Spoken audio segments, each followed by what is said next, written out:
What is up, guys? Welcome back to another video, and today we're going to be discussing the top 5-ish Echoes in the Overwatch League. Now, this video was made, let's see, May 18th, so right before the Melee, whatever it's called, the May tournament.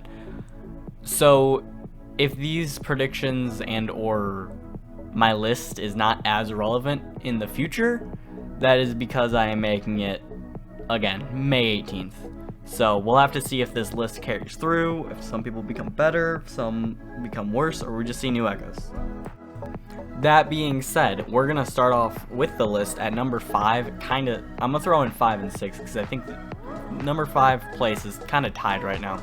And for me, it's going to be between Doha and EQO. Now, this is just my opinion, so don't take everything I say with a grain of salt. And also, I haven't watched all the games this weekend, so we'll have to see.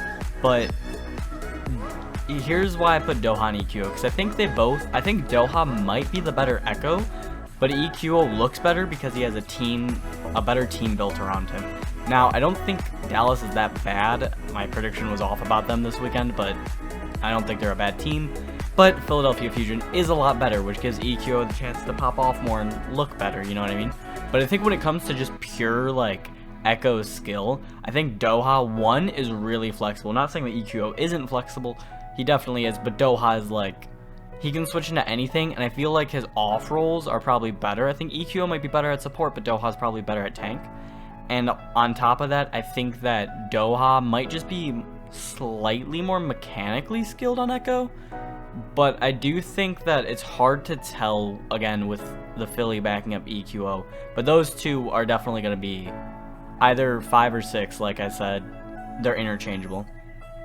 Next, I'm going to put up Yaqui. Now, we haven't really seen Yaqui play outside of slightly worse teams, but when he does play Ekko, he plays it to a really high level. Like, against Vancouver, he was just walking into their backline, you know, just beaming kids down, just left, right, center. I don't think that you can really argue that he's not a good Ekko.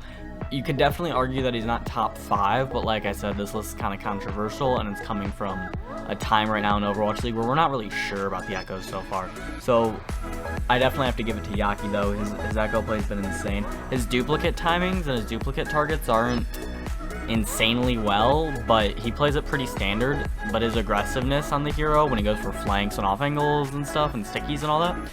Okay, next, I'd probably interchange number 2 and 3, you can definitely. But next I got Letta. Now, just like EQO, Letta's on the Shanghai Dragons, so he's gonna be a pretty solid player just because he's got a great team backing him up, right? But Letta, we've seen his skill on heroes similar to Ekko, right? His Pharah, insane. His Genji, insane, right?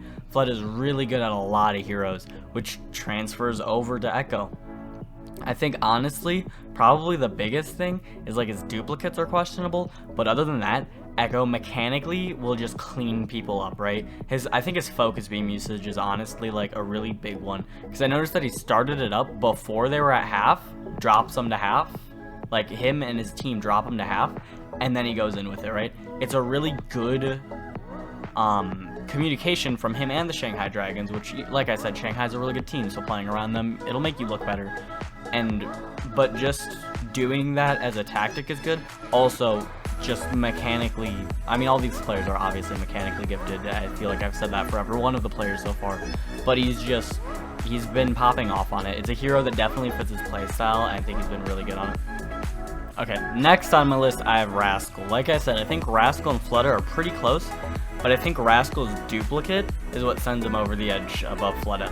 One, I think Rascal can play every role to a really high level, right? Like, I don't think his support's weaker than his tank, and I think his tank's really good when he's like duplicates and he's not playing the DPS Ekko.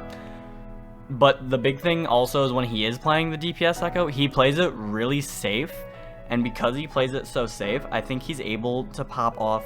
Like, he waits for a good opportunity to go in, then he goes in, pops off really hard, whether it's with stickies or focus beam or whatever he's doing. He goes in there, he pops off really hard, he gets out. I think he's proven he's one of the best Echoes in the league so far.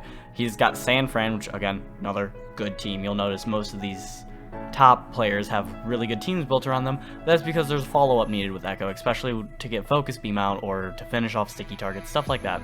But I think, honestly, Rascal waits. Even when he goes for flanks, he's really patient about it, and I think his patience pays off a lot of the time, because he's like a tiger, right? He'll wait, he'll get in position, then when the time's right, he pounces on him, and he takes out whoever he's trying to take out, right? And then, like I said, his duplicates, they're insanely good. There are times when he'll die with them or whatever, but most of the time when Rascal duplicates, I think he plays safer than a lot of other Ekkos do with their duplicates, which is weird because he doesn't really play that safe, but safer than a lot of other ones. And I think because of that, he gets a more value out of the target themselves. Not the ultimate specifically, but whatever he picks as the target will get more value off of having that hero than, let's say, like going in there, building a shatter and using it, right? But I think that he's got a slightly slower style than a lot of people, but he amps up the momentum or the tempo of his Ekko very quickly and adapts really well. Okay, now number 1 is pretty clear for me, and it's going to be Libero from the New York Excelsior. Now 1, I'm a New York Excelsior fan. 2, New York's a really good team. Not as good as the last few Ekkos teams, but really good team nonetheless. But I think a lot of it is honestly just Libero's decision making. 1, he's flexible. He's really flexible. He's about as flexible as every other of the Ekkos on here, or the top 3 rather, but he can do other heroes, I think, better than both Rascal and Fleta. Maybe Rascal, it's a toss-up, but I think he can do it better than Fleta, and I think he can do it better than Rascal. Next is his decision making. It's borderline flawless on Ekko, right? He never overextends, but he goes just deep enough to do what he needs to do and then backs out, right? His duplicate timings are like smack dead on when he needs to do it, right? And like I said with Rascal, where he's not over aggressive with it, Libero I think has a more passive playstyle than a lot of other players in the league, just in general, a lot of other DPS players. And the thing with Rascal, where I said he pounces, Libero does the same sort of thing, but he does it with better effect, and I think he goes in more aggressively than Rascal does, but I think that he still has the passive until he needs to, right? He sees an opening, he goes in, he finishes him up. But like I said, his decision making is insane, right? Even the Hero 2 Ekko, right? When there's a Sigma, a Rhine, and a Brig on the field, and you're really like, those are 3 really good heroes to duplicate, right? And I think Sigma's probably the worst in his game. He just picked Sigma, right? Against, I think it was the Spark, and he just carried that fight, right? By himself. He got like, what, 4? When they were down 2 or down 1 or something. I don't know. Libero's just crazy. He's got a really good clutch factor to him that, I mean, you see during the league through a bunch of people, right? Like Carpe and Fleta does it a lot. Prophet does it too. Not on Ekko specifically, but I think he's got a really good clutch factor on Ekko, and I think most of that comes just to his decision making. Like, his brain goes into like overdrive when he duplicates something, and he makes really, really well played, thought out executions. And some of them don't even have to be with the Ekko ult, just the hero in general, he can do it, right?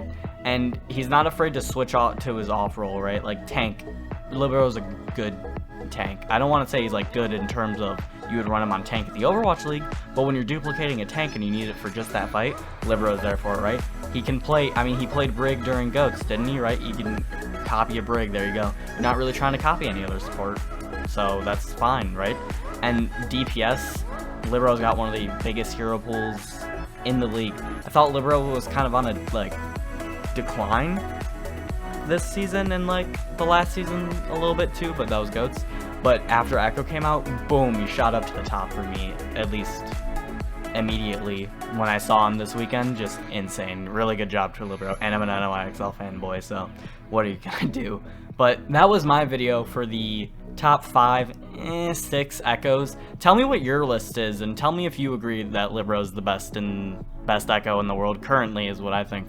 But yeah, definitely let me know. I really love Overwatch League, so if you like watching stuff about it, make sure you like, comment, and subscribe. I'd really appreciate it, and I'll catch you guys in the next video.